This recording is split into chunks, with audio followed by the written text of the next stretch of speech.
Bonjour à toutes et à tous et bienvenue pour cette nouvelle vidéo dans laquelle nous allons parler de sexualité. Nous allons parler de sexualité parce que en ce moment de confinement, eh bien, la sexualité est un sujet qui est important. Il y a effectivement peut-être dans ce côtoiement où des couples se retrouvent effectivement ensemble tout le temps dans le même lieu, peut-être dans des endroits étroits, peut-être une perte de libido, une baisse de la libido. Et puis il y a certaines personnes qui sont frustrées parce qu'effectivement, peut-être qu'ils sont loin de l'être aimé, ils sont loin de la personne avec laquelle ils souhaiteraient être. Et donc la sexualité est vraiment quelque chose qui est important. Et pour parler de ça et parler également de comment également voir la sexualité, comment profiter de ce moment pour essayer de repenser, de réfléchir, de prendre conscience peut-être de notre façon de faire et de le voir, mais peut-être aussi avec une façon d'être qui est différente. Et pour ça, eh bien, j'ai souhaité inviter quelqu'un qui est vraiment une spécialiste et qui va nous parler de ce domaine parce qu'elle le connaît bien, elle travaille dans le domaine de l'Ayurveda, qui s'appelle Zera. Bonjour Zera, je suis heureux que tu nous rejoignes pour parler de ce sujet, qui est un sujet qui est, je crois, très important. On a certainement entendu parler de ce sujet peut-être déjà, mais je crois qu'il y a beaucoup de gens qui se posent des questions et je crois qu'on peut aider, permettre à chacun de revoir, de repenser et de se servir de ce moment comme plutôt quelque chose qui va être un pas de plus dans leur vie, dans leur chemin personnel, plutôt que parfois quelque chose qui peut être vécu comme une frustration. Bien, bonjour Jean-Marc. Ravi que tu m'aies invité pour traiter de ce sujet qui est très important pour moi puisque il fait partie de ma vie, autant personnelle que professionnelle, hein, parce que donc je suis praticienne de santé en Ayurveda, qui est la médecine traditionnelle de l'Inde. Et dans cette approche orientale, si je puis dire, eh bien, j'ai approché le tantra. Donc pour beaucoup, le tantra, ça a un lien direct avec la sexualité.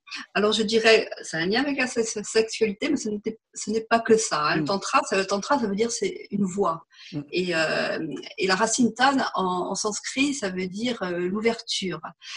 Et c'est une voie d'ouverture de la conscience sur tous nos aspects, que ce soit notre corps physique, que ce soit notre psychique, notre mental, et aussi notre aspiration à la spiritualité. Donc oui, aujourd'hui, je vais vous parler d'une autre façon d'envisager la sexualité. Le fait est que pendant ce confinement, en fait, nous sommes amenés à nous observer, hein, étant donné que nous sommes un peu en vase clos, et nous sommes amenés à changer certaines choses, puisque nous ne pouvons pas faire tout ce que nous faisions auparavant, et nous sommes amenés à créer notre vie d'une façon différente. Donc là aussi, ce confinement peut exacerber certains comportements. Donc là, on parlait de sexualité. Récemment, dans la presse, eh bien, il y a eu des commentaires, hein, de nos différentes façons de nous comporter, hein, dans la vie, de consommer, hein, parce qu'on parle beaucoup de consommation, mais aussi par rapport justement à notre sexualité, qu'est-ce qu'il en était. Et les journaux ont rapporté qu'il y a une grosse augmentation des fréquentations des sites pornographiques, et surtout au début du confinement. Et aussi beaucoup d'inscriptions nouvelles et de connexions au niveau des réseaux de rencontres, donc on connaît, Mythique, Tinder, etc. Et donc on peut voir que l'aspect relationnel à l'autre et amoureux, parce que souvent ces sites de rencontres, c'est quand même pour avoir une expérience amoureuse. Et donc on s'est aperçu que voilà, de la recrudescence de cette activité. Alors, il y a le côté, je dirais, exacerbé. Pendant ces périodes, on va avoir une exacerbation, alors soit de nos désirs, hein, soit de notre non-désir aussi.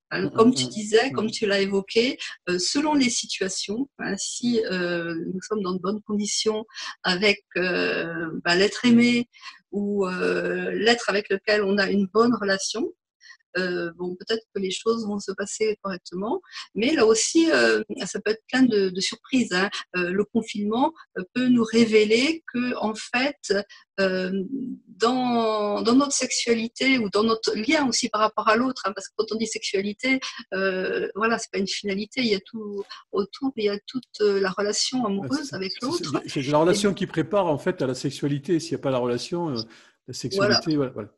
Ben oui, mais alors souvent, même s'il n'y a pas la relation, il y a sexualité. On va l'envisager aussi, parce que ça c'est aussi important. Mais là, dans ce que je dis, on peut découvrir aussi que l'autre et soi-même, eh bien, on peut avoir un comportement différent. On peut se découvrir d'une autre façon, puisque en étant toujours là pendant 2 mois l'un sur l'autre, eh bien, on peut pas non plus faire semblant. On peut pas non plus jouer un rôle. Alors peut-être on peut le jouer au début, mais avec le temps, on se révèle, on révèle notre nature. Alors cette nature peut se révéler dans un sens favorable pour les deux, ou alors justement dans un sens moins favorable. Et c'est pour ça qu'on dit que peut-être après le déconfinement, il y aura beaucoup de séparation aussi, parce qu'on peut s'apercevoir que l'autre n'était pas ce que l'on pensait ou ce qu'il nous a montré, et que nous-mêmes, on s'était peut-être fourvoyé dans une représentation de ce que pouvait être l'amour et la sexualité par rapport à cette relation. Oui, disons que ce qui se passe, c'est que dans un moment comme ça, il se passe que, effectivement, les projections qu'on a fait aussi sur l'autre, de nos attentes, eh bien, sont encore plus visibles dans le sens où, comme tu dis, on s'est trompé, ou on s'est trompé souvent. En fait, ce qui se passe, c'est que beaucoup de gens déjà ne savent pas exactement ce qu'ils attendent, quoi.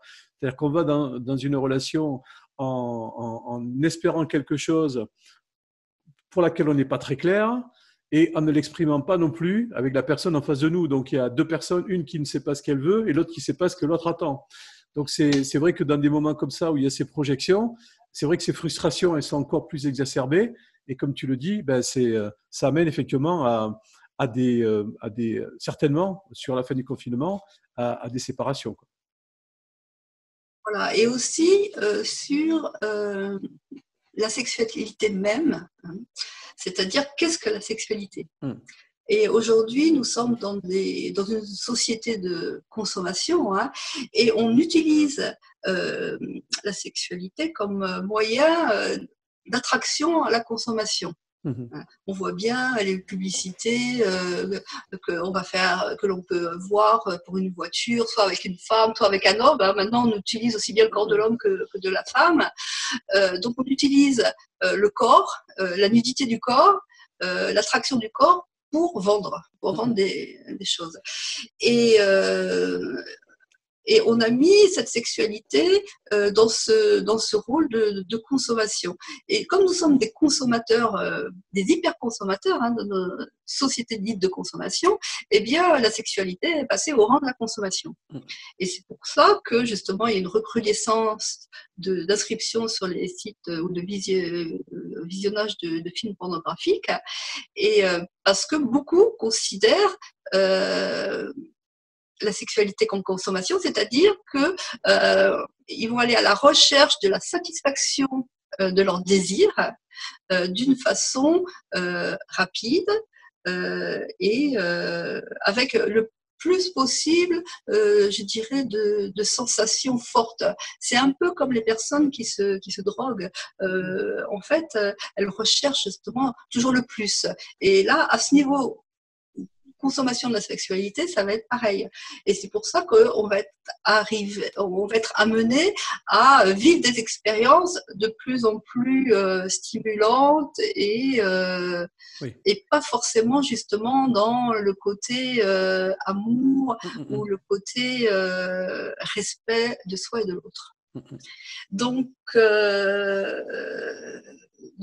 là, pendant ce confinement, ça va ressortir encore plus. Soit ce manque justement de pouvoir aller à l'extérieur pour assouvir ses désirs, ou alors peut-être aussi eh bien l'occasion, hein, comme pour même les personnes seules ou les personnes loin de la personne avec qui on aimerait être, avec ce besoin de satisfaire une envie sexuelle, eh bien d'aller voilà sur des sites ou visionner justement, voilà, aller à la rencontre de la Mais pornographie. pour combler, quoi, en fait, pour combler un manque. Voilà, Là, pour on est dans le fait combler. de combler un manque. Ouais.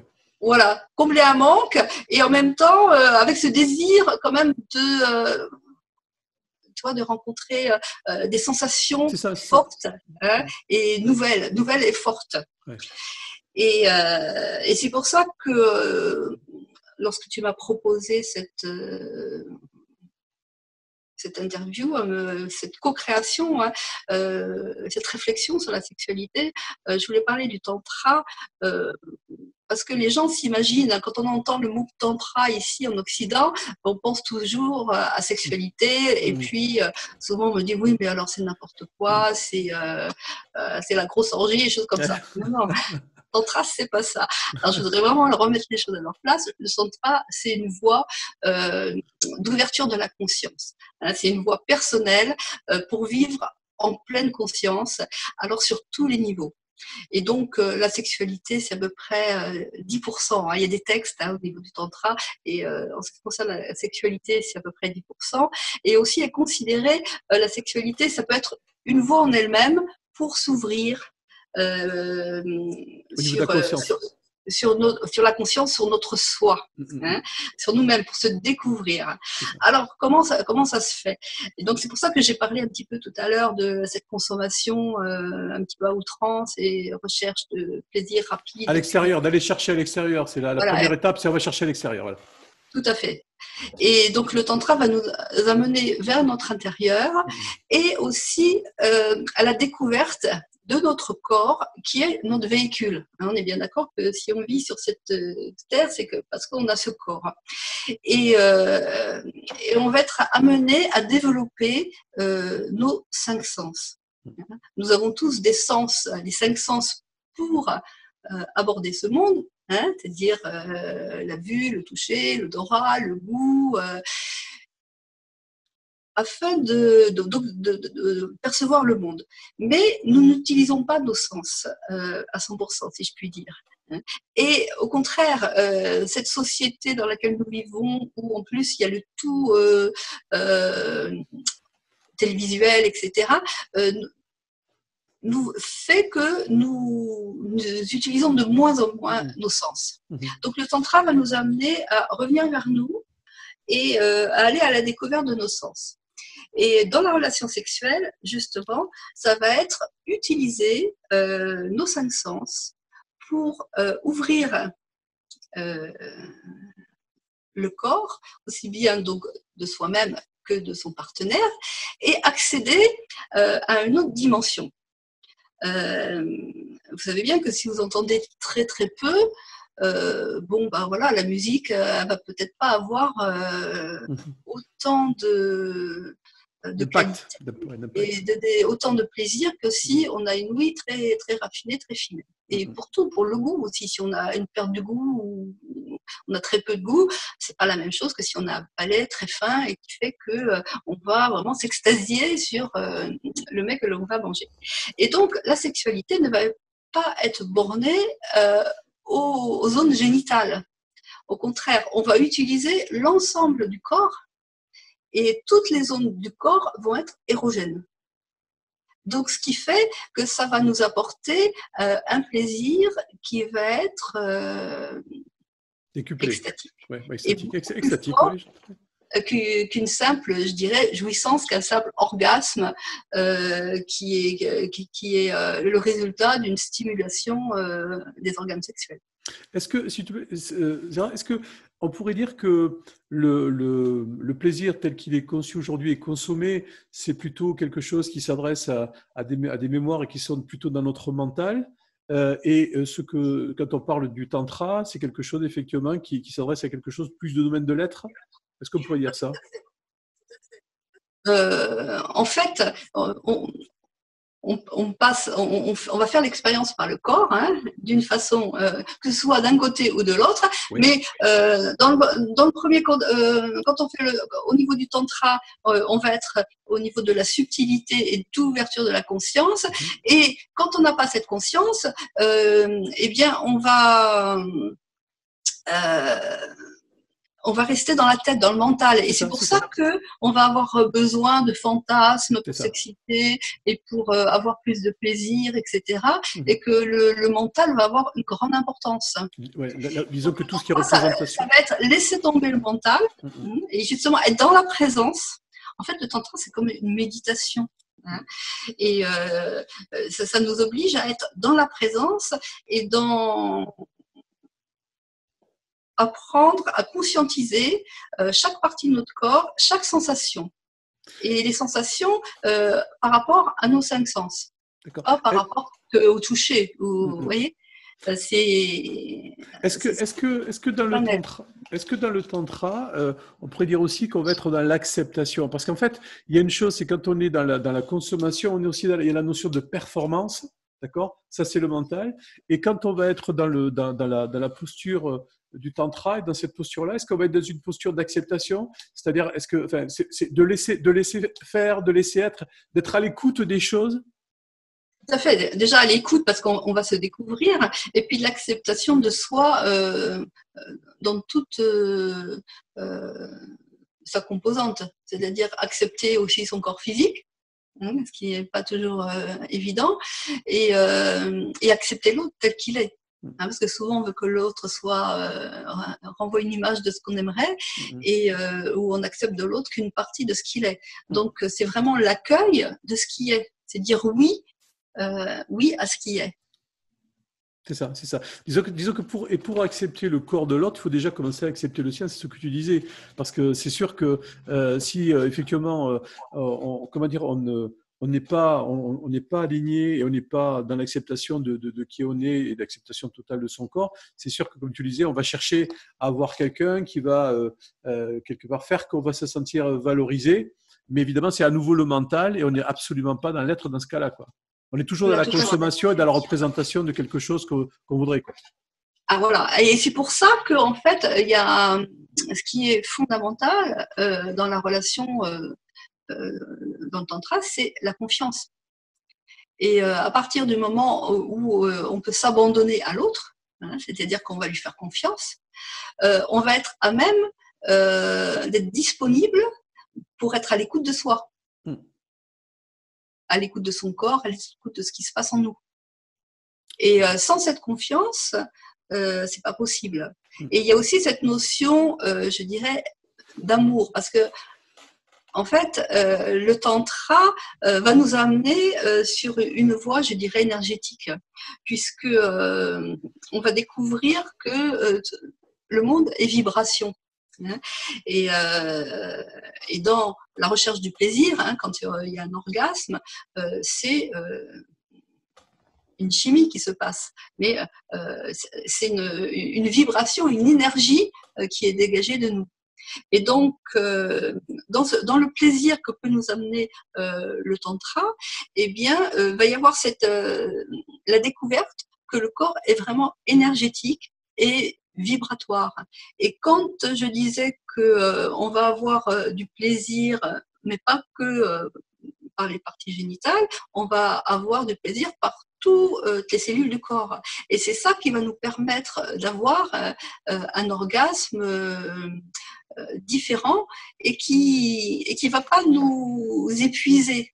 En général, l'orgasme, par exemple, chez l'homme, c'est très courant. Une fois qu'il a eu son plaisir, qu'il a éjaculé, il est fatigué, il a donné toute son énergie. Et dans le tantra, c'est le contraire. C'est-à-dire qu'on va recycler cette énergie et elle va nous permettre eh bien d'éprouver ce plaisir, mais par tout notre corps, d'une façon qui peut durer très longtemps. Voire des heures.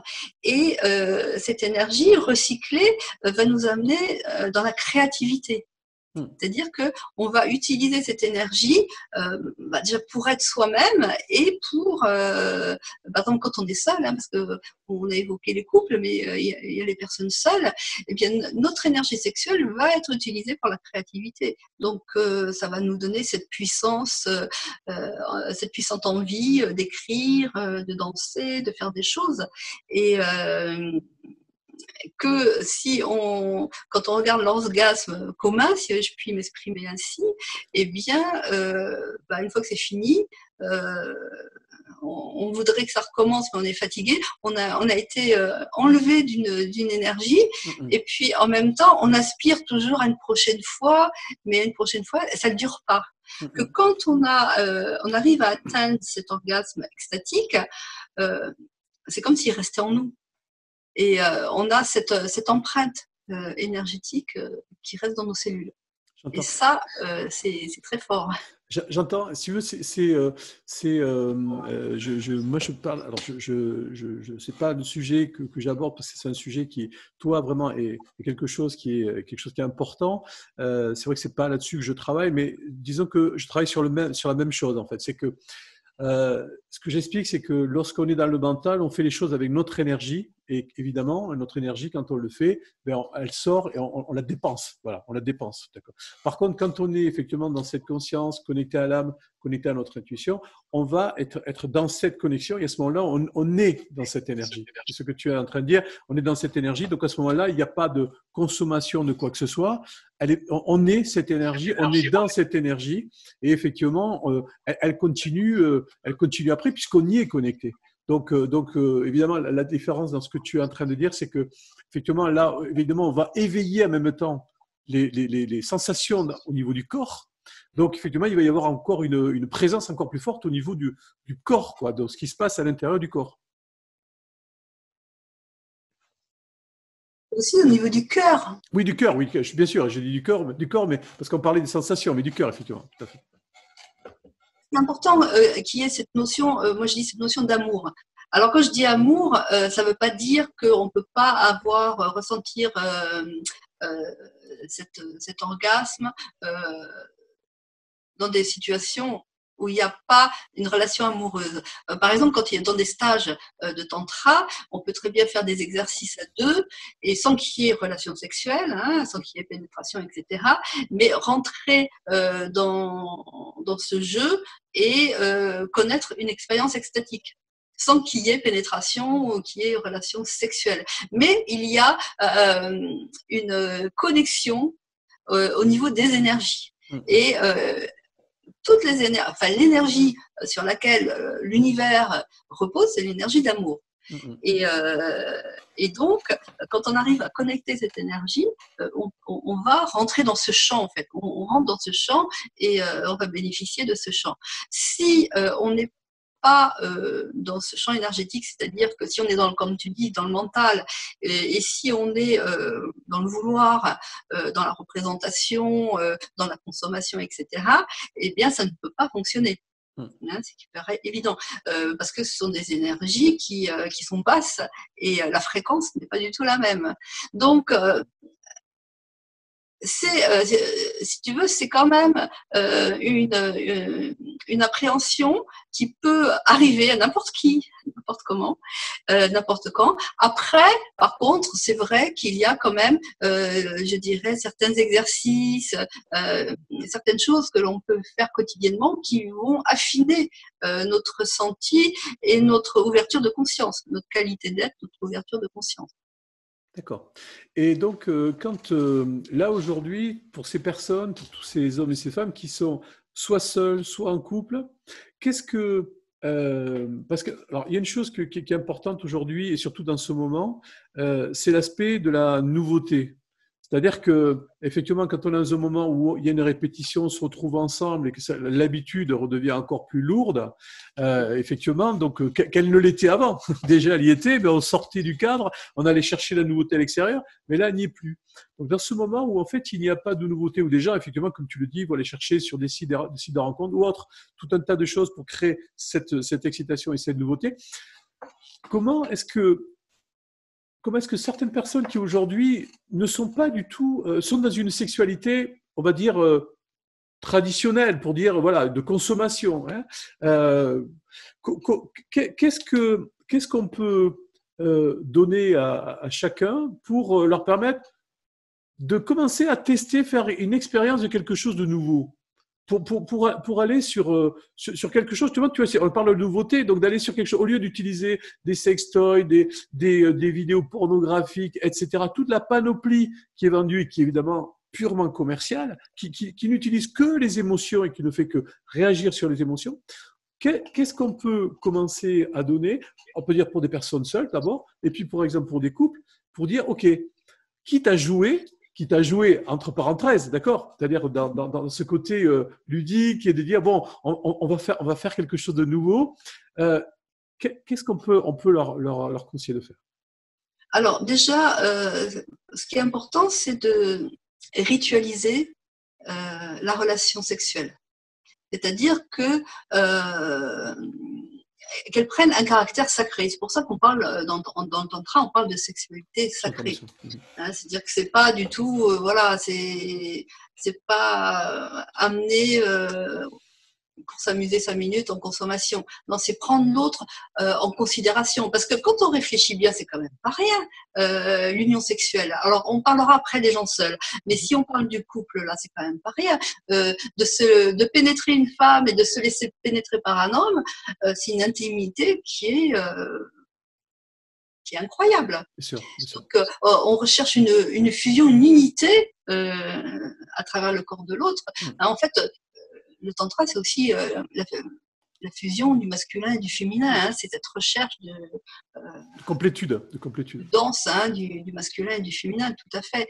Et donc déjà, c'est prendre conscience que c'est pas banal. Hein, faire l'amour, c'est pas banal. Donc, on va ritualiser. Et ritualiser, ça veut dire, déjà, c'est mettre l'intention. Ce qui est important quand on fait les choses, c'est quand on y met l'intention, automatiquement, ces choses-là, elles vont être plus fortes. Et puis, normalement, elles devraient bien se passer si chacun y met, comme on dit, la bonne volonté et l'intention. Donc, en tantra, il n'y a pas de relation sans ce rituel. Donc, le rituel, déjà, c'est préparer le lieu. Hein, c'est-à-dire qu'on va mettre des bougies, on peut mettre, je sais pas, un éclairage particulier, un endroit sympathique, on va ranger, on va pas laisser tout le bazar, etc., dans la chambre avec les vieilles chaussettes d'un côté et puis le sac à linge de l'autre. Donc, on va mettre, si on peut mettre des fleurs, on va essayer de ritualiser avec ce que l'on a, mais on a bien vu hein, que tout le monde était plein d'imagination et très créatif. Et donc déjà, on se donne rendez-vous. Hein, ritualiser, ça veut dire qu'on va se donner rendez-vous. Donc le côté de donner rendez-vous, ça donne déjà un petit pincement, un petit du piquant, quoi. Hein. C'est pas tout de suite je consomme quand j'en ai envie. Hein, c'est-à-dire que il y a une approche. Et on va prendre soin de soi, hein, on va prendre soin de son corps.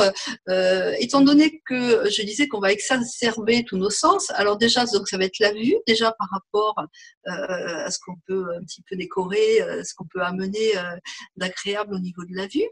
Ça va être aussi le soin que l'on prend de son corps. Hein, faire attention, se toucher, mettre du parfum. Donc on va aussi avec le parfum, on va stimuler l'odorat. Et ça peut être aussi mettre des encens. Et on va amener l'autre dans son univers. Alors là, après, il peut y avoir plusieurs jeux. Hein. C'est-à-dire que, je sais pas, un jour, ça peut être l'un qui crée son univers et un autre jour, ça va être l'autre. La nouveauté, voilà, mettre de la nouveauté. Qui emmène le partenaire dans son propre univers. Donc ça, donc après, ça peut être décliné. Mais déjà, la base, c'est créer un univers. Avoir une hygiène corporelle impeccable, ça c'est important pour être à l'aise. Et puis après, ça va être la rencontre. Mais la rencontre, elle va passer par un temps je dirais, de reconnaissance. Hein. C'est-à-dire que, par exemple, on se met sur le lit, on va s'asseoir. Hein, En général, on se met les jambes en tailleur et on va se regarder. On va entrer en contact, avant de rentrer en contact charnellement, on va se regarder dans les yeux. Et c'est une invitation. Et on va saluer en l'autre son être, sa divinité, si je puis dire. Bien sûr, tu peux le dire. Pardon ? Tu peux le dire, on peut saluer sa divinité, oui. Sa divinité. Et donc, là déjà, on a un petit peu montré dans quel cours on joue. Hein, c'est-à-dire que on est dans l'approche vraiment respectueuse, aimante de l'autre. Et on va commencer par découvrir l'autre, hein, puisque l'important étant d'être dans la présence. Si je ne suis pas dans la présence, je vais penser à mon partenaire d'hier, la relation que j'ai eue avec lui hier, ou peut-être il y a un mois et que depuis je n'ai pas eu. Et donc, je ne suis pas dans ce que je fais, je ne suis pas dans la présence. Donc, c'est-à-dire que je vais découvrir le partenaire, l'autre, maintenant, comme si je ne le connaissais pas, comme si c'était la première fois. Si tu permets, je vais juste dire quelque chose. C'est effectivement ce que tu es en train de dire par rapport au côté sacralisé, je le partage tout à fait, puisque moi je le partage, je donne cet exemple effectivement, parce que j'explique que dans et pour revenir après sur le côté de la présence et du moment présent, c'est que j'explique que dans notre journée, on a différentes séquences, et donc pour expliquer les séquences dans lesquelles on devrait, l'état d'esprit dans lequel on devrait être dans chaque séquence de notre vie, c'est-à-dire, comme tu le dis, de nous préparer à vivre quelque chose d'autre avec quelqu'un d'autre, où nous sommes nous aussi quelqu'un d'autre, dans un espace différent. On va revenir sur le moment présent après. J'explique effectivement que le moment de l'amour, soit on arrive, on jette des chaussettes, on saute sur le lit, on se saute dessus, d'accord ? Ça, c'est la première attitude. La deuxième attitude, c'est qu'on va préparer l'écrin dans lequel ça va se passer, de manière à faire que, justement, il y a, comme tu disais, l'intention. On peut mettre une intention, par exemple, de dire, ce qu'on a envie, c'est que ce moment, ça soit dans l'écoute, dans la bienveillance, dans l'amour. Voilà. On peut y mettre également une intention par rapport à l'énergie dans laquelle on a envie que ça se passe, puisque là, ça va être quelque chose qui va être important. Et ce que tu dis, c'est vrai que je n'avais pas fait le lien par rapport à ça, mais qui est absolument, mais vraiment extraordinaire, ce que tu dis, c'est de dire effectivement que lorsqu'on rencontre quelqu'un, comme dans la journée à quelqu'un d'autre, mais quand on se retrouve dans le couple, évidemment, on va être avec celui qu'on a laissé la veille parce qu'on a passé une soirée extraordinaire, ou celui qu'on a peur de retrouver parce que justement, on n'a pas passé une soirée extraordinaire. Et par contre, on ne va absolument pas être avec celui qui est là, dans un moment qui est unique, avec un moment où nous aussi, on est unique. Et juste, on va parler de co-création, on va être en train de co-créer quelque chose d'unique et qui ne ressemblera à rien d'autre, ni d'avant ce qui a été fait, ni de ce qui sera fait après, quoi. Tout à fait. Voilà, c'est ce que je voulais partager pour aller dans ce sens où tu parlais de créer quelque chose d'unique dans ce moment présent. Voilà, c'est pour ça que je voulais partager ça.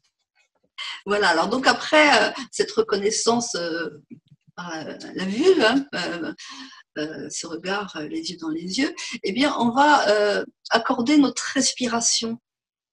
C'est-à-dire que, eh bien, on va, quand l'un inspire, l'autre va expirer et vice-versa. C'est-à-dire, j'inspire, j'expire, mais je vais m'accorder, c'est-à-dire que j'inspire l'air que l'autre expire. C'est très beau. Et en général, pour faire ça, on va l'homme est assis, soit assis en tailleur, et la femme va venir s'asseoir sur l'homme, les jambes autour de sa taille, mais il n'y a pas de pénétration là, on est d'accord, et on va connecter notre respiration de cette façon à un moment, justement pour ressentir le côté énergétique. Nous sommes des êtres vibratoires, et à chaque fois que nous inspirons de l'oxygène, bien sûr, pour nourrir notre tissu, mais nous inspirons de prana. Prana, c'est l'énergie. Et ce qu'il faut savoir, c'est où la conscience va, prana va. C'est-à-dire, si je mets la conscience sur une partie de mon corps, eh bien, en respirant, le prana va aller sur cette partie du corps. Et dans cette relation sexuelle, donc dans les préliminaires, on va s'accorder au niveau énergétique par notre respiration. Donc après, il peut y avoir tout un jeu, une découverte au niveau du toucher. C'est-à-dire qu'on peut faire un massage ou on peut même faire une danse à deux, mais où il y aura du toucher. Donc, pour stimuler toutes les parties du corps. Et pas forcément que stimuler les organes sexuels. Oui, c'est ça. Pour éveiller le corps, en fait. Pour éveiller le corps. Pour dire, éveiller chacune des petites cellules. C'est ça. Voilà. Et que la fête, inviter chaque cellule de notre corps à la grande fête. Génial, c'est très beau, très beau. Ouais. Et donc,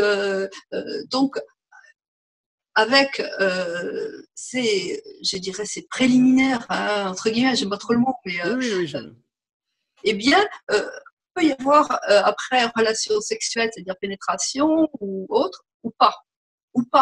Parce que des fois, ça peut être suffisant. Des fois, on n'a pas besoin au niveau du partenaire d'avoir forcément une pénétration. On peut très bien avoir ce besoin de ressentir l'autre, de se sentir à l'écoute et connecté sur la même énergie et d'être bien. Alors, je voudrais te poser une question, Vera, qui me vient là, et c'est que quand j'écoute ce que tu dis, c'est absolument magnifique. Et ce que je me dis, c'est qu'il y a des personnes, quand ils vont l'entendre ou le faire, peut-être qu'ils vont se dire, mais moi, quand je vais faire tout ça, je vais être excité. Et donc, effectivement, sortir, tu vois, de cette présence pour aller de suite vers une consommation. Qu'est-ce qui peut permettre de revenir? Parce qu'en fait, quand on va être dans un fonctionnement qui est un fonctionnement mental, obligatoirement, très vite, les chemins se reprennent, quoi, hein. On reprend vite. Il y a le début, parce que le début peut être effectivement quelque chose qui peut être excitant. Tu vois, évidemment, ça va éveiller le corps, mais évidemment, le mental, lui aussi, il va faire des jonctions, il va se sentir excité. Donc, est-ce que dans un moment comme ça, ben voilà, on dit OK, on y va, ou est-ce que à ce moment-là, justement, on va reprendre un petit peu en main les choses, essayer de se recentrer d'une certaine façon, ou pas? C'est juste une question. Donc déjà, un point clé, c'est la respiration. Hein, c'est la respiration. À partir du moment où on est dans la conscience de notre respiration, on va refaire baisser cette pression. D'accord. Mais bon, qui est par exemple excitation, c'est tout à fait normal. Mais c'est pouvoir maîtriser justement ce flux d'énergie, parce que c'est de l'énergie, l'excitation. Hein. Pouvoir maîtriser ce flux d'énergie pour que cette rencontre dure le plus longtemps possible. Et c'est pour ça que dans le tantra, va y avoir par rapport à l'acte sexuel, il y a des choses à connaître, entre guillemets, c'est-à-dire c'est connaître le corps de l'autre, hein, pour justement, pour les hommes, parce que pour les hommes, c'est pas toujours évident, hein, c'est facile, il y a tendance à avoir des éjaculations non contrôlées au départ, c'est pas grave, hein, mais justement, c'est pouvoir à la fois à l'homme de contrôler son corps et à la femme de savoir doser pour justement maintenir d'éjaculer tout de suite et de pouvoir justement, au contraire, ça va faire augmenter le plaisir. Et l'orgasme en tantra n'est pas lié à une éjaculation. On peut avoir un orgasme sans éjaculation. Oui. Et ça, c'est très important. Et c'est toute la découverte, en fait, que l'on peut faire. Quand on pratique. Donc bon, on peut pas, ça marche pas forcément la première fois pour les néophytes, mais déjà la première chose, ce que l'on a évoqué, hein, le rituel, les préliminaires, l'écoute, et au fur et à mesure, on va s'apercevoir qu'on peut retarder ce moment. On peut retarder ce moment où on va aller vraiment dans la pénétration. Et même dans ce moment-là, on peut très bien. Il ne faut pas rechercher l'orgasme, l'éjaculation, je veux dire, comme synonyme de plaisir pour l'homme. Alors, Parce que bon, la femme, elle fonctionne un peu différemment. Et ça, c'est important parce que souvent, les femmes, elles se disent, oui, bah, si il éjacule pas, ça veut dire que je ne vais pas donner du plaisir. Et ben non. Pas du tout. Et donc, moi, j'ai eu cette chance de partager avec beaucoup d'hommes. J'étais une des premières à avoir créé avec une amie les stages La femme sacrée, La femme sauvage. J'avais créé un stage qui était intitulé L'homme véritable. Et donc, j'ai animé seule un stage avec que des hommes. Et donc, j'ai eu cette chance. J'ai dis vraiment que c'est une chance puisqu'ils ont partagé leur expérience intime. Et ça, c'est pas évident, hein, même pour l'homme de se livrer. Et donc c'est vrai que ils ont été confrontés à des femmes à certains moments de leur relation qui étaient frustrées s'ils n'avaient pas joui. Et donc, mais ils avaient eu du plaisir. Et donc c'est ça, c'est découvrir en fait que la sexualité, en fait, on ne connaît peut-être pas grand-chose, et que c'est un champ extraordinaire à découvrir. Et donc, mais là, ça nous demande, comme je disais, l'intention, hein, avoir envie de le faire. Et puis, ça demande aussi, c'est pas une fois de temps en temps. Ça marche pas une fois de temps en temps. Ça devient. Voilà, c'est un art de vivre, en fait. C'est un art de vivre. Hein, c'est comme la présence, c'est comme la méditation. Si on médite une fois par mois, ça sert à rien, hein, en gros. Que si on médite 5 minutes ou 10 minutes régulièrement tous les jours, toute la vie, ça va nous apporter quelque chose. Eh bien, le tantra, c'est pareil. C'est une attitude intérieure aussi qu'on va avoir, et aussi par rapport à l'autre. C'est-à-dire lui donner autre chose et lui faire découvrir qui il est aussi. Tu vois, il y a cette notion-là aussi. Et c'est pour ça que le tantra, c'est très lié à la spiritualité, parce que ça nous amène au plus profond de nous. Nous sommes tous des êtres spirituels et plus ou moins conscients. Et le tantra nous amène sur cette conscience. Alors, au départ, on se sert du corps, hein, puisque c'est notre véhicule. Et cette conscience, en s'ouvrant, nous amène déjà aussi à voir nos comportements. Hein. Et c'est là, au départ, on parlait des comportements que l'on pouvait avoir par rapport à cette consommation de sexe. Eh bien, peut-être remettre en question certaines choses et dire, tiens, je vais essayer d'expérimenter différemment. Alors, bien sûr, si on est à deux, c'est plus facile. Hein. Et mais même si on est tout seul dans cette démarche, on peut amener l'autre aussi sur ce chemin. Donc, après, pour les gens seuls, pour les gens célibataires, le tantra, il n'est pas que pour les couples, hein, vu que c'est une voie de transformation personnelle. Et donc, on va découvrir aussi son corps et comment il fonctionne au niveau énergie. Donc, il va y avoir aussi des systèmes de respiration. Donc là, c'est faut juste avoir quelques notions, hein, pour cette respiration qui va nous permettre, avec le temps, de découvrir comment on fonctionne à l'intérieur énergétiquement. Et ça peut nous amener à des orgasmes. Mais comme on peut avoir aussi, je dirais, un orgasme particulier en lien avec la nature. Hein, quand tu vas être couché dans l'herbe, on peut avoir cet orgasme en contact avec la beauté de l'univers, de la nature.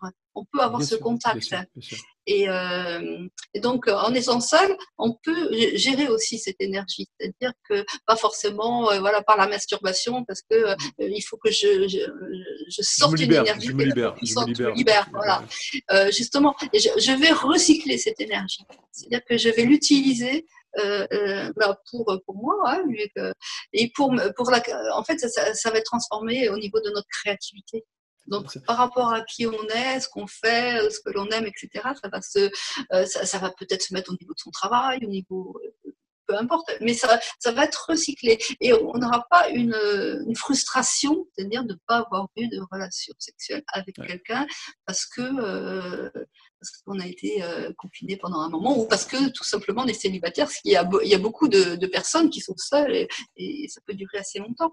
Et donc, et pas avoir de frustration et pas chercher dans la relation sexuelle avec l'autre la compensation de cette frustration. Le tantra, c'est une invitation à aller à la rencontre de l'autre d'une façon totalement différente. Il y a une chose, tu vois, alors toi, on parlait déjà de ça, et quand tu parles effectivement de recycler l'énergie, c'est vrai, moi j'utilise des mots qui sont différents, mais c'est la même chose, on parle la même chose. Quand tu dis effectivement comment dire, qu'à un moment donné, on n'a pas besoin spécialement comment dire, de la relation sexuelle quand on est dans cette énergie-là. Alors, ça ne veut pas dire qu'on va s'en priver, mais je veux dire qu'on n'est pas dans une dépendance, c'est ça, la relation sexuelle, voilà. Et effectivement, que cette énergie, on va pouvoir l'utiliser dans son travail, dans la créativité. Moi, je le dis d'une autre façon, mais c'est exactement la même chose. Moi, je dis disons, dans ce que je fais aujourd'hui, les gens se connecter à leur joie, à la joie, en fait. Mais cette joie, c'est cette joie extatique, hein, ce qu'on parlait tout à l'heure, et qui est cette joie qui est la même. Et c'est vrai pour le vivre que lorsque tu es dans cette joie, tu n'es dans aucun manque, parce que tu es rempli, en fait. Et lorsque tu es rempli, évidemment, tu es créatif parce que tu es connecté à cette créativité et que je dirais, il n'y a pas le manque de quelqu'un, de quoi que ce soit. Par contre, ça permet effectivement, lorsqu'on est dans la rencontre avec quelqu'un, d'abord d'aller vers la bonne rencontre, puisqu'on n'est pas dans le manque, on peut être à l'écoute de ce qui est bon pour nous, voilà, et non pas juste d'aller se consommer, comme on disait. Et donc, c'est même pas la question de choisir, c'est la question de savoir ce qui est juste, ce qu'on a besoin, voilà, ce qui est juste. Et donc, ça permet d'avoir cette présence dont tu parlais, cette lucidité, qui va faire qu'on ne va pas vers quelqu'un pour quelque chose, enfin pour combler. On est comblé, on est rempli. Donc à ce moment-là, le reste, c'est que du bonus. Et c'est vrai qu'on n'est pas dans l'urgence, on n'est pas voilà, dans le fait d'aligner. Moi, dans ma vie, évidemment, j'ai eu différentes parties de ma vie où effectivement, j'étais pas dans cet esprit-là ni dans cette dynamique. Donc je sais ce que c'est avant, je sais ce que c'est après. Et je sais que je connais la frustration des choses avant et je connais le bonheur des choses après. Voilà, et le plaisir, on peut parler de plaisir. Voilà. Je voulais te poser une question. Tout à l'heure, quand on parlait, alors juste pour revenir sur le coup, parce que c'est quelque chose qui est intéressant. Moi, j'ai découvert avec personne à ma vie, effectivement, des choses qui sont proches, on va dire très proches de la pratique tantrique, où effectivement la première chose, donc c'était, on parlait de l'acceptation, d'accord, donc sortir de la compétition, ben, la première chose, donc ça, mais également il y a quelque chose qui est intéressant, c'est par rapport, et ça c'est, je crois, autant pour l'homme que pour la femme, je voudrais que tu me dises ce que tu penses de ça, c'est par rapport à la notion de pénétration, parce que la pénétration, en fait, on pense que lorsqu'il y a pénétration, il doit y avoir du mouvement, il doit y avoir tout un tas de choses, mais il peut y avoir aussi du plaisir dans la pénétration, où quelque part, c'est juste uni, sans qu'il y ait voilà, donc je voudrais que tu nous parles de ça, parce que je pense que c'est quelque chose qui peut effectivement éveiller, intéresser les personnes qui pensent que juste le plaisir, il peut venir que par effectivement le frottement, voilà, l'excitation qu'on va avoir de cette façon. Tout à fait. Enfin, moi, l'expérience que j'en ai, hein, les orgasmes les plus extraordinaires, si je puis dire, ils ont été par pénétration, mais sans mouvement. Sans mouvement. C'est ça, pour ça. Voilà. Et comme on disait tout à l'heure en introduction, là, par rapport au rituel, de connecter sa respiration. Hein, donc, l'homme est assis. La femme est assise sur lui, les jambes autour de sa taille, et puis donc ils sont bouche à bouche en respiration connectée. Donc peut y avoir cette même position avec pénétration. Et donc là, il y a un processus au niveau de la respiration hein, qui fait que le souffle de l'un et de l'autre va passer à l'arrière du corps, va suivre une boucle et en sortant de la bouche va rentrer dans la bouche de l'autre, passe dans le corps de l'autre et au niveau du sexe va se reconnecter et ça va faire former une boucle. C'est une double boucle qui se forme au niveau de chaque partenaire et donc cette connexion énergétique, tout à l'heure on a évoqué que cette respiration aussi ça nous apportait l'énergie et ça va faire réveiller en nous aussi notre système chakrique, les chakras qui sont un peu comme des batteries énergétiques et qui vont nous amener à cette explosion d'énergie en fait à un moment donné. Voilà. C'est intéressant parce que, excuse-moi, c'est intéressant de vraiment parler de ça parce que je crois que là, il y a vraiment, c'est pas une confusion, c'est qu'il y a vraiment une croyance qui est vraiment répandue, qui est lié à tout ce qui est film pornographique et autres, où effectivement il y a cette notion voilà, de performance et, euh, et qui effectivement voilà, est parfois contraire à ce qui doit être fait d'ailleurs. Alors bon, il n'y a pas que ça, c'est pas que faire l'amour de cette façon-là, mais ça, c'en est une, et qui, quand on est dans cette attention, dans cette ouverture de conscience, dans cette présence, s'impose souvent. Ce qui est important, c'est de s'écouter. Il y a des moments où on aura envie un peu plus d'activité, entre guillemets, hein, mais c'est une danse. Il y a un moment, tu vas avoir envie de danser un slow, et à un moment, tu vas avoir envie de danser le rock. Et donc, ça va être pareil. Hein, mais c'est vrai que même pour les hommes, ils pensent qu'il faut que ce soit du matraquage, entre guillemets, et les femmes, ça les ennuie, ça les ennuie profondément. C'est ça que je voulais dire, c'est ça. C'est que parfois c'est contre-productif, alors que effectivement, comme tu le dis, c'est une danse qui va prendre des rythmes différents à certains moments, mais qui va être juste à l'écoute de soi et de l'autre, quoi. Voilà. Et puis aller dans l'expérience, aller dans la découverte, et pas. Alors, ce qui est important aussi, c'est pas de dire voilà, il faut faire ça, ça et ça pour être dans le tantra ou l'exercice tantrique ou quoi. Non, bon, on sait des choses, on essaie de les expérimenter, mais après on se laisse aller à ce qui vient et à notre ressenti. Et en fait, les gens beaucoup sont, comme on disait tout à l'heure, sont consommateurs, mais ils sont consommateurs au niveau des personnes, hein, mais aussi consommateurs au niveau des techniques, et pour tout. Hein, ils vont acheter un DVD pour maigrir, un DVD pour être performant dans ci, un DVD pour ça. Mais c'est pas parce qu'on a le DVD qu'on a la technique que ça va nous appartenir. Bien et sûr. Qu'on va être. Et donc là, c'est pareil. Il faut pouvoir s'approprier cette démarche. Et donc, et là, il n'y a pas de mode d'emploi. Ça va venir au fur et à mesure. Hein, parce que si on y met du mental, après, ça ne le fait plus. Hein, c'est ça. Disons que c'est en fait, moi je le traduis aussi d'une autre façon, c'est effectivement, c'est trouver sa propre méthode. C'est en apprenant à s'écouter, en apprenant à savoir comment on fonctionne, à savoir ce que l'on aime, c'est à ce moment-là, c'est ça en fait. Tout le reste, c'est juste un cadre qui donne en fait comment dire, qui donne les bases d'une façon d'être. Mais après, c'est comme on le disait, on est en train de co-créer dans l'instant présent, donc on n'est pas dans de la technique. Voilà, tout à fait. Bon, en sachant, moi je pense que la base, c'est quand même nos sens. Hein, et les sens, ça se réveille. Ça se cultive quelque part. Hein. Par exemple, tu vas marcher pieds nus après qu'il ait plu là dans ton jardin, ou tu sors le soir, même tu vas te promener toute nue dans le champ ou à côté. Eh bien, là, au niveau sensuel, tu vas apprendre à connecter. À ressentir, à connecter tes sens, toi, et à les exacerber. Si on les laisse enfermer dans une boîte, et on vit dans des boîtes, hein, les appartements, les choses comme ça, on est de plus en plus coupé des éléments, et les éléments sont en lien avec nos sens.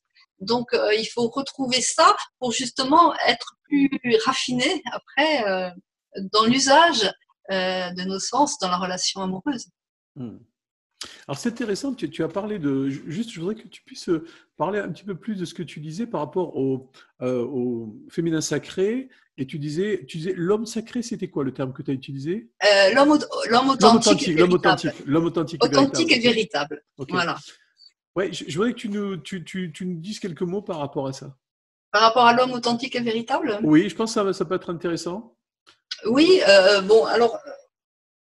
Moi, c'était pour amener les hommes déjà à être ce qu'ils sont au fond d'eux-mêmes. Il y a une grande concurrence. Hein, l'homme, par rapport à son histoire, hein, l'histoire de l'humanité, il devait être conquérant, il devait être le plus fort, hein, et chercher la reproduction, hein, pour la survie de l'espèce. Donc, on a quand même des mémoires archaïques de ce niveau-là. Et au niveau de la conquête amoureuse, eh bien, l'homme est souvent dans la performance. Et pour lui, c'est une forme de reconnaissance. Et donc, c'était de dire, là, il faut lâcher ça. Il faut lâcher ça. Et il faut pouvoir contacter ses émotions, contacter ce qu'on peut appeler les faiblesses, hein, enfin, ce que l'homme peut considérer comme faiblesse, Ouais. et, accepter, sa sensibilité, hein, parce que souvent l'homme s'est mis dans un carcan pour pas ressentir. On dit les garçons doivent pas pleurer, etc. Et bien que ça a évolué un petit peu, hein, surtout ces dernières décennies, mais c'est pas encore ça. Et donc ce stage c'était vraiment pour que l'homme puisse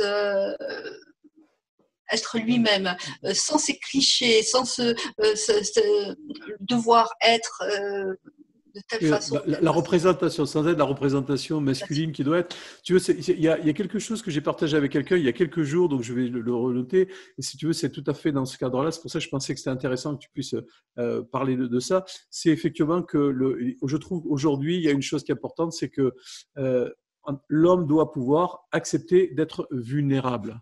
Voilà. Vulnérable. C'est-à-dire que effectivement, on a tous ces parts de vulnérabilité, et cette vulnérabilité, en l'acceptant et en se laissant être vulnérable, en acceptant d'être vulnérable, on reconnecte aussi à ces parties qui sont ces parties sensibles, voilà, qui vont permettre. Alors que justement, quand on veut être conquérant, comme tu le disais, on est dans le contrôle, et à ce moment-là, de toute façon, on est dans le mental et ça n'avance pas. Donc, je pense qu'il est intéressant de pouvoir partager aussi, c'est de dire que pour des hommes qui nous écoutent, dans le côté d'accepter sa vulnérabilité, de pas vouloir être tout le temps performant et de pas culpabiliser si à un moment donné il n'y a pas la performance. Voilà. Et c'est vrai que de notre côté aussi, il y a une chose, c'est que la femme a un rôle important aussi, parce que la femme aussi, elle peut avoir la représentation de l'homme, voilà, et qu'elle attend. Voilà, on est toujours dans les attentes. Donc il y a un équilibre, quoi. Disons, pour que ça avance, il faut que ça marche à deux, quoi. La femme est initiatrice. Voilà, Hein, c'est vrai. la femme est initiatrice, et c'est vrai. Et c'est elle qui va renvoyer l'image aussi à l'homme de ce qu'il est. Et donc, si elle l'entraîne ou elle l'exacerbe dans son côté dominateur, etc. Eh bien, bon, voilà, il va pas pouvoir évoluer sur ce chemin. Mais si au contraire, elle lui ouvre la porte pour l'accueillir avec sa vulnérabilité, ou même pour lui faire découvrir, Oui. hein, parce que les hommes ils disent oh non, moi je suis fort. Et parce que là derrière, ils collent avec des archétypes, c'est-à-dire leur héros. Quel est leur héros imaginaire? Alors s'il y en a un, c'est Hulk, Tarzan ou Rambo, et que l'autre, je sais pas, ça pourrait être, je sais pas, un Zola ou un Gandhi, et qu'il n'ose pas le dire, parce que à côté de Hulk, c'est quand même mieux. Enfin, j'exagère un peu. Hein, ouais, non, mais je vois bien. Ouais. Et donc la femme, il faut qu'elle puisse l'accueillir dans l'archétype dans lequel il s'est fondu, quoi, et lui montrer la voie. Parce que bon, les femmes elles disent toujours ouais, les hommes sont comme ça, les hommes sont comme ci, et elles sont pareilles. En fait, on a souvent fait la même chose. Et ok, mais on peut leur montrer à ces hommes qu'on les aime aussi autrement, et leur montrer le chemin de cet autrement. J'entends. Mais c'est important. Et ce que tu dis, c'est très intéressant et c'est très juste de dire qu'effectivement, la femme est celle qui va initier l'homme. Et bon, c'est sûr que c'est aussi bon pour l'homme lui permettre à la femme de prendre cette place et pas la prendre comme un objet, évidemment. Sinon, ça va être un peu plus compliqué.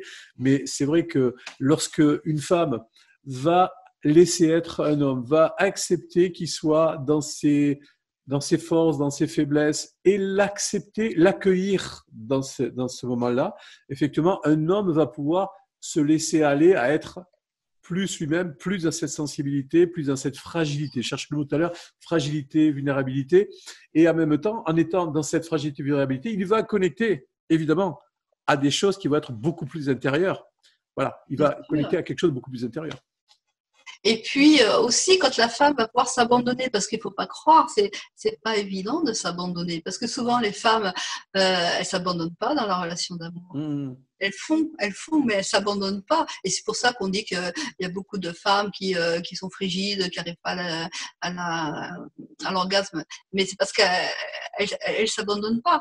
Et donc, pour s'abandonner, il faut avoir confiance. Et puis, il faut rentrer dans l'intimité de l'autre. On s'abandonne pas à n'importe qui non plus. Et donc c'est toute une panoplie là qui est à découvrir, à réfléchir. Ne serait-ce que déjà y penser comme là on est en train d'en parler, et ben penser par rapport à soi comment on vit sa relation amoureuse. Eh bien, ça va faire évoluer les choses. Toi, tu demandais qu'est-ce qu'on pourrait dire aux auditeurs par rapport à ce confinement et qu'est-ce qu'ils pourraient faire. Eh ben, voilà, qui réfléchissent sur chaque point qu'on vient d'évoquer et voilà, et comment, qu'est-ce qui leur parle, hein, et comment eux, ils pourraient essayer de faire évoluer les choses. Tout à fait. Disons, ce que tu dis là, je vais rebondir dessus, parce que évidemment, c'est que je pense que ce qu'on est en train de faire là, de toute façon, je pense que les choses qu'on fait, et quand on sent que c'est juste, ça a du sens, mais c'est également le fait d'ouvrir un moment de parole. Voilà, le fait de faire que des gens puissent regarder quelque chose ensemble et discutent, s'ouvrent à quelque chose, et que ils se disent tiens, c'est vrai, on n'avait jamais pensé à ça, et commencer à en parler. Parce que déjà, rien que le fait d'en parler, ça va, évidemment, c'est déjà une grande partie du chemin de fait. Et puis d'apprendre aussi, c'est quelque chose, tu parlais tout à l'heure d'être à l'écoute de soi, de son senti. Je vais le redonner parce que c'est important dans ce moment où des gens sont dans la frustration, dans la colère, dans la tristesse, avec des sentiments, des émotions qui sont exacerbées. C'est le fait d'un moment donné oser exprimer ce que l'on sent et ce que l'on ressent. Dire, voilà, par exemple, même dans la relation, dire, c'est vrai que, voilà, par exemple, on peut être dans un moment où on peut être dans un moment d'intimité comme un moment où on va être en train de vivre tout ce dont on a parlé. Et puis, on peut très bien ressentir de la tristesse à un moment donné. Parce que ce moment-là, ça va nous connecter à quelque chose qui nous provoque de la tristesse. Et le dire, parce que effectivement, le problème, c'est qu'on peut vouloir cacher à nouveau, dire non, mais c'est tellement beau, on ne peut pas dire ça, etc. Mais pas dire, effectivement, tu me rends triste. Mais juste, tu vois, à ce moment-là, eh bien, ce qui me vient, j'ai de la tristesse. Et qu'à nouveau, on puisse l'accueillir. Voilà, d'être dans l'accueil, parce que dans ces moments-là, il va y avoir aussi des choses qui vont remonter. Il y a des choses auxquelles on va connecter. Et que c'est important de pouvoir oser se le dire, mais pas dire toujours prendre conscience que l'autre il n'est pas responsable. Les choses elles sont en nous et que lorsqu'on accuse l'autre, on l'accuse juste de nous mettre en contact avec des parties de nous qui sont en souffrance. Mais juste être en train d'exprimer ça et de dire, tu vois, on est là et tout, mais c'est vrai, bon, j'ai besoin qu'on arrête parce que voilà. L'exprimer, voilà. Aussi, ne pas savoir qu'on est rentré dans un truc, on est à nouveau dans quelque chose où ça doit être tout beau. Enfin, on ne doit pas faire quelque chose de beau, c'est ça que je veux dire. On doit faire quelque chose d'authentique. Voilà, c'est ça que je voulais dire. Je cherchais un peu le mot, tu vois. C'est pas de chercher à faire un truc qui ressemble à du beau, c'est-à-dire on peut préparer les crins, mais à l'intérieur, juste être en train de l'écoute d'être à l'écoute de soi pour qu'on puisse cheminer dans ce parcours qui est unique dans ce moment-là et comment dire, accepter ce qui va être sans le vivre comme une frustration si ce n'était pas le truc idéal qu'on avait prévu de vivre de façon incroyable. D'accord ? Tout à fait. Et la relation sexuelle est une co-création. C'est-à-dire, c'est pas une masturbation à deux. Je sais pas si tu vois l'image, toi. J'entends, mais ça. Voilà. Et donc, et ça, c'est important. C'est important d'avoir ça en tête et dire qu'on crée, comme on disait tout à l'heure, on danse à deux et avoir cette pensée-là de dire que voilà, on va faire quelque chose à deux, on crée quelque chose à deux. C'est un moment, c'est à 1 heure, c'est une journée, c'est une nuit, mais on crée quelque chose. C'est ça, tout à fait, tout à fait. Ben, écoutez, je pense qu'on va peut-être se dire à un autre rendez-vous pour une autre fois, parce qu'effectivement, je crois que ce qu'on a dit, ce que Patricia et Zéra, puisque vous avez vu que c'est Zéra Patricia, donc Zéra donc, a partagé avec nous et qu'on a partagé ensemble, je crois que vraiment, ce que tu disais, il y a vraiment, on vous a donné des outils, une vision de certaines choses, des façons de concevoir des choses différentes, d'être différents. Je pense que ce que je peux vous inviter à faire, c'est d'être en train de commencer à partager là-dessus, en enlevant tout le côté fantasmagorique et toujours pareil du tantra, de toutes les images du tantra, pour revenir à quelque chose d'essentiel et revenir sur cette idée. En fait, on est ensemble, on est deux êtres singuliers qui sont à un moment donné dans un endroit, en train de vivre quelque chose et en train de pouvoir co-créer quelque chose d'unique dans un moment précis. Donc voilà, je pense que ce moment a été un moment sur lequel on a parlé de beaucoup de choses. Je pense qu'il y a beaucoup d'éléments là-dessus.